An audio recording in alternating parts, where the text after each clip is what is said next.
We're rolling. Good morning. It's Evan Bear from the Bunkie Company here. And as promised, after a month or so, we've received quite a few people who have replied to our polling. And the polling was with response to some of the new conceptual ideas that we put out in November, December around a new entry-level model, a two-story model, and a livable model, which is really interesting. I'll try to take 15 minutes or less. If you're somebody who submitted information to this poll, greatly appreciated. You might want to check this out. And what I'm going to do is just get into the nuance of what we were asking about, what people are looking for, what's important to you, and to show, how we're analyzing that and what we're going to do with that information going forward. So without further ado, let's get into this. Okay, so 67 responses. That's pretty great. And again, truly appreciated. As noted on the mailer and our social channels, I will be selecting 3 people at the end of this who will be receiving one of these sweet baseball caps, the Bunkie branded ones. So an appreciation for taking the time to fill this out. So this was about, as I mentioned, new product development, and what's important to you in general with product, with bunkies. And these are some of the questions. I'm just going to go through this. What aspects are most important when choosing a bunkie? So we've got things like appearance, sustainable materials, functionality, pricing, ease of assembly. So appearance is high on the list. It's funny, sustainable materials aren't as much, given where everything is these days, but noted it's more expensive. It typically is more expensive. Functionality really high. Pricing, okay, loud and clear. Pricing is very important. And functionality and appearance, and that is our wheelhouse right there. In terms of functionality and appearance, our pricing is on the higher side compared to other bunkie models, but that is because of the types of materials that we use. So something to note. Ease of assembly not as important perhaps because most people are hiring contractors to assemble these, but good to know. So our local manufacturing, low VOC materials, and carbon footprint, important aspects in considering your decision buying process. And there's a resounding yes. 2/3 of you are really concerned about that. So there's a little bit of a disconnect between sustainable materials and local manufacturing and low VOC because those things are hand in hand. But totally understood in terms of, that's important, and that's really important to us. That's what we do. That's one thing the way that we're manufacturing now will not really be able to compromise on. What will you budget towards a 4-season bunkie? So price range. So typical 4-season bunkie, 3-season bunkies, the all wood versions that stack up in our built, which are more commonly associated with that word, are in the $8,000 range, getting up into the $13,000 range for 106 square foot ones. Now they're making bigger ones in Ontario, 160. They're getting into the $20,000 range. So price point, the most interest is in the 20 to 30K. We have an entry-level model that starts at 30, so not quite there, but we're working on it. So this could be really interesting for that group. The bread and butter of what we do is in that 30 to 40K, but really the 45K and plus. So people are buying the larger ones in the US or in Ontario, the 160 square foot units, because it's just more usable space. And the fact that they're insulated, the fact that they're relatively maintenance free, like that metal cladding is not something you're going to have to stain regularly. So that affects the price, but it's kind of an even-ish split. But more is between 30 and 40K and 45K plus, and that tends to be who we are. But fear not, 20 to 30Kers, we're coming. How do you like to use your bunkie, or how would you like to use your bunkie? Backyard office, that's up there for sure. That's grown in popularity for the last 3 years. Sleeping cabin, that is the main point of a bunkie, is a sleeping cabin. It's a bunkhouse, it's a bunkie, and good to see that's what most people still want to use it for. The hybrid, sleeping and office. I mean, why not? We can absolutely do that with a Murphy bed or with a folding desk or a fixed desk. We are doing a lot of work with customizing those interiors this year. You may have seen some of the posts.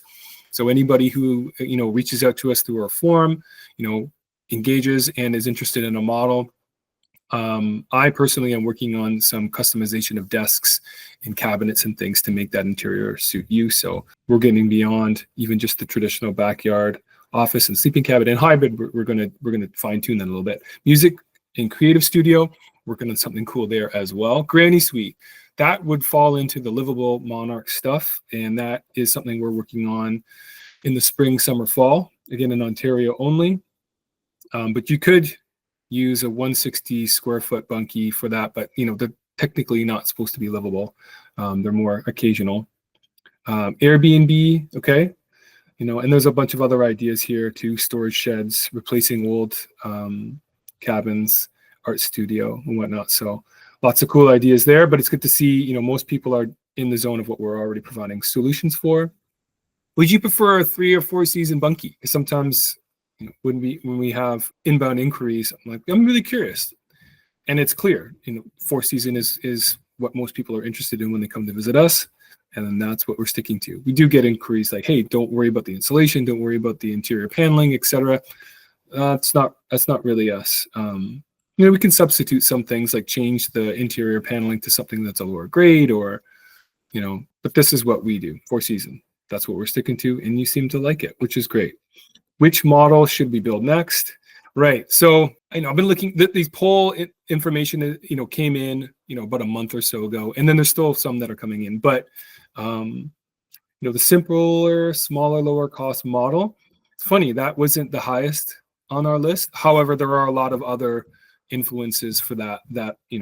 For this poll, it's still showed us that that's the model that we'd like to work on, and it starts at a lower price point. This new one that I'm working on, kind of cool in terms of how you'll be able to customize it, and then like the 95 square foot region to about 145 square foot region, boxy, but much easier to transport, thinking about components and how they work. So we are likely going to work on that. So the 2-story livable, yeah, definitely. A lot of people visually love that and think that's a great idea. We are not going to do that yet this year because it's a bit more of a R&D lift to get into that second floor. Lift meaning like prototyping and testing. We've never done second floor, so the connections between the lower and upper, we want to work through that with our engineer, and also the timeline to getting this to market.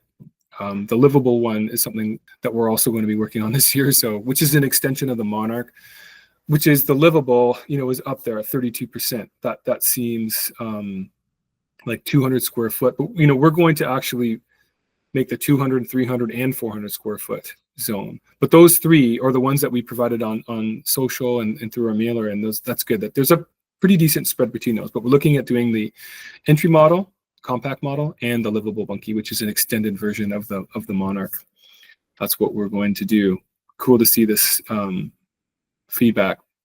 Would you be interested in additional turnkey services to make it easier to get exactly what you're looking for? And that's pretty clear. Yeah, you definitely would. That's a tricky thing to do. I mean, we ship all over North America, and we are building a network, and we do work with a lot of the same contractors over and over again, especially in the Toronto regions, Southern Ontario, GTA, also in the Muskoka region. There's quite a few that go up in that area in our cottage country. In the West Coast, we have a few different contractors in BC, definitely in California. We've got about 2 or 3 of them that have done a lot of repeat projects. So if that's what you want, let us know, and it's something that we can really dial in and help take a little bit more of that burden of, do I have to worry about the deck, and do I have to, then I'll buy the bunkie, and then I'll project manage a bit of this myself. Our ambition is to find that contractor to make that a lot easier, and we have some that work. So that would be what we're doing. Some of you are like, don't worry about it, and a smaller percentage design services would help your custom interior, but further up it's saying you're really interested in it. So turnkey sounds good. Is there another add-on service you find useful? Let's go through it. Lots of natural light. I would say there's a lot of natural light in a full floor-to-ceiling window in 100 square feet or 106 square feet. So I think we got that. Include plumbing solutions and turnkey options. Bracebridge, which is a small town in Southern Ontario in that Muskoka region, requires permits for all sleeping cabins, no matter the size, including permits and turnkey options too. So in that case, we can provide engineered stamped drawings, and if you have to provide a site plan, then you have to work with somebody locally there. We don't necessarily do that, but we can provide some of that backup proof to say that this thing meets standard building code. So when we get into plumbing, that will be part of the livable side. I think that makes more sense there. Not a lot of chance to put plumbing in 100 square feet. It's really got to be a certain size and over. Customization and installation, got it. Windsurfer racks, yeah, okay. I think I know who put that in there. Useful outside solar connectability, sure. We tried that a couple years ago. Wasn't ideal, but better to work with a local solar installation company is our suggestion. Design and manufacturing of cabins, less concerned with furniture. Okay, also with love from Turnkey. Okay, so that coincides with the Turnkey thing. California, we could probably hook you up. Make them stackable as an option. Maybe end to end, or using these indoor outdoor sort of pergola systems that we're looking at doing. That's the duo. There's a couple other conceptual things there I think would be a way, but once you start connecting things, you get into permits and taking material off and adding on. We're not there yet. Custom design with plumbing and heating, sure, that's the livable. Off-grid solar options, composting toilet, yeah, we can work with local companies to add those to our bunkies. We absolutely have already. Attachable exterior design features or selection of windows indoors, right?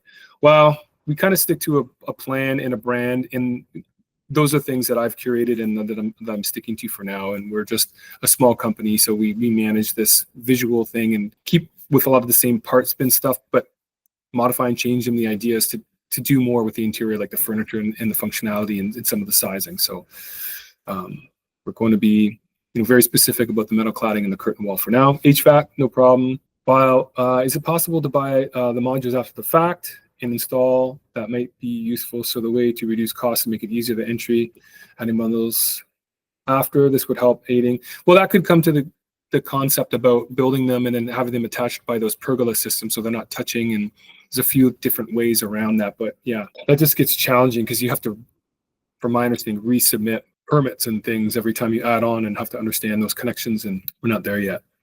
Permits, yep. Do you like the I do like the idea you can consult and use the best model BF our needs, the key to ensure the matches the design of our chalet. Yeah, no problem. And if we can't, we'll let you know right away. We can send a picture. If there's anything we can modify, whether it's color or the amount of glass and putting windows in different places, we can do. You could even do sanded interior plywood, and you can stain it to a color specific if you like. A local booster juice. Oh yeah, sure. Yeah, booster juice. If anyone is from that franchise group, buy a bunkie and put one in it. We'd do that for sure. Design services, yep. Custom interior finishes. Yeah, we just talked about that. Yeah, we could. So we were looking to work with interior designers. If we can connect through a few of those, and they can manage the design process when it gets into color selection and more finite things, it adds up. Right now, I can manage it because we have the same interior veneer color, and that's matched with the furniture. And when you get into matching and colors and things, it just becomes more time consuming. So we'd like to address that with some of the interior designers that will start working with us that have signed on. That's cool. So that could address that there. Sleeping loft, we have that on the Alpine and Aspen. Playing around with the idea for a Monarch, but it would, you'd not be able to stand up underneath it, and above would be really tight. So it might be kind of like what you see in some tiny homes things. But yeah, we've got that already. Might try to do that with some others. Could be the cool thing for the 2-sleeper. Shipping to Nova Scotia, we can do that. Toilet, yeah, we can do versions of that. Fall down desk for Murphy beds. Yeah, I mean, I should be able to do that. The mechanisms that we have don't allow for the extra weight, but there certainly are others out there that I should get on that. It's just when you design and produce all the furniture, and some of it is a bit technical, and you design and produce the structure at our scale, it gets a bit tricky to do new product stuff there. But I'm looking to get into some soft seating and sofas and storage things too. So that is on my list. I know. Sending the model to Switzerland. Yeah, we just don't ship overseas. It ends up becoming too cost prohibitive when you're putting it into a 40-foot container, and then once it's over there. But for the right company, we'd love to work with different companies and license the IP and brand and system that we are developing in different areas and produce it there. Like that makes a lot of sense. If that's you, we could talk about that. Any other questions and comments and feedback? I'd love to read this. I'll try to move through it. I'd love to see your designs, Monarch, especially a bigger currently. Yes, that's exactly what we're doing. So that's one of them, the livable version. Solar and installations. Yep, we talked about that. Thanks for showing off some of your new concept. My pleasure. Although some life changes impacted my ability to buy, I say the company and the interactions I have had have been overly positive. I often mention you when speaking to others. Consider, oh, thanks. That's awesome. Yeah, it's a long game. We've been doing it for 12 years. Some people have been following us for many, many, many years, are saving up or waiting for the right model that suits their needs or the right purpose or the home or the cottage that they buy. And yeah, it's kind of neat to see people follow along. Thank you for the comment. Exterior options. Yeah, metal is what we're going to stick with for now. It's just such a durable envelope to protect everything inside. Just part of my belief and part of the sustainable thinking, right? How is this thing going to last forever? And the no hassle from a maintenance perspective. Are you exploring grant partnerships in rural and urban ag permit-free housing? No, I'm not. But if anybody has ideas, bring them to us thought out to a certain extent, that we're always happy to look at them. When people say, hey, are you doing this stuff or that stuff? We have a program, but if you can bring a bit more information behind that, like, we're absolutely open to, trying out different things if it's viable. Bunkies I've seen have a wonderful aesthetic and timeless design and very functional things. Try. Can there be an alternative to the metal exterior an engineer considers for Hurricanes? Well, that's another thing. I mean, yeah, there could be. I'd probably stick with the metal roof, but for the wood on the sides, I've just seen different things over time with wood and maintenance, and I prefer to keep it this way until we can further explore the building science aspect of things. So hurricane strength, I can't say for sure. This is not a declaration or statement, but one of our bunkies was run through by Hurricane Fiona and stood up. And the way that it's built is not like a traditional home. The connection points, it's a torsion box. It is very strong. So we're exploring a testing process over the next year or so to take that to the next level, to find out how far it really goes. Because now we're in the no permit zone. So we know we build to the basic standard, but we know it's quite strong. So we'll be looking into that. I think the 3 models you show are going to miss the boat because the modern look won't get as many customers as you think. Okay. Your current bunkie designs are perfect. Just make similar, bigger models with more insulation. For me, your tiny current model is just what I'm saving for. Cool. Hopefully I'll be ordering in the spring. Yes, totally. Yeah, so that's what the livable would be bigger. It's the same. No, but I'd like to explore different ideas visually. And I don't want to just make them for the sake of creating different visuals there, but each one has like a different purpose. Like the 2-story has an aesthetic and has that overhang. There's a few different things that I continue to add on to, and to make them more interesting, and to create, I don't know, to create different opportunities for different people. I'm going to bring up this 2-story version and have a look at this here real quick. But look at this. So just to run through this really quick. So this is a totally different aesthetic than before, right? I thought of this overhang, and that's larger. And then I thought of, hey, we could use this pergola because people want to have outdoor space. And now this, which is 100 square foot, has approximately 150 square feet of outdoor covered area, which you can use. You have your indoor space. You have your upper is around 130 square feet. Like, this is a breakaway, and the aesthetics of it are different. And it has an overhang. So I'm trying to address things where people would have a covered area, because we don't really like to recess the walls in our bunkies, because then you take away from that space, and then the 100 square feet is your limit. So even cutting the overhang back a little bit so that it's we're measuring the footprint at the bottom. There's a couple of little aesthetics. So that's just driving the aesthetic, right? So there are reasons for these aesthetic changes. So yeah, there's some ideas there we're playing around with, but love to get your order in the spring. That's so cool that you've been saving up and watching. Thank you for the comments and for the post. All good. Okay. I'd like to be able to combine bunkies for a larger footprint and have a family. Yep, we're working on that. Okay, cool. So there's people down there. I won't scroll further because yeah, I don't want to show their email. So I'm going to pick Cassidy as one person, and then I'm going to pick Laura. Yeah, Laura as the next person, and then the final person, Robin. Okay, so those are the 3 people that get the hats. Again, thanks to everyone for submitting your ideas, your thoughts. I've started to get into the modeling for that entry-level one. if you're following us on the mailing list, you've seen some a recent mailer information going out to do with the livable, just kind of gathering interest there. And from this point forward, I'll be updating every week or couple of weeks, because we're getting it's already going to be middle of February before you know it. Going to get on that. The new models to be ready for spring, and then there's going to be a campaign also launching, talking about, you know, if you can get in early, we're going to have opportunities for those people to save and to also be a part of sort of like this initial rollout. So thanks again for everybody who submitted their stuff. Super appreciated. We'll catch you on the next video. Bye for now.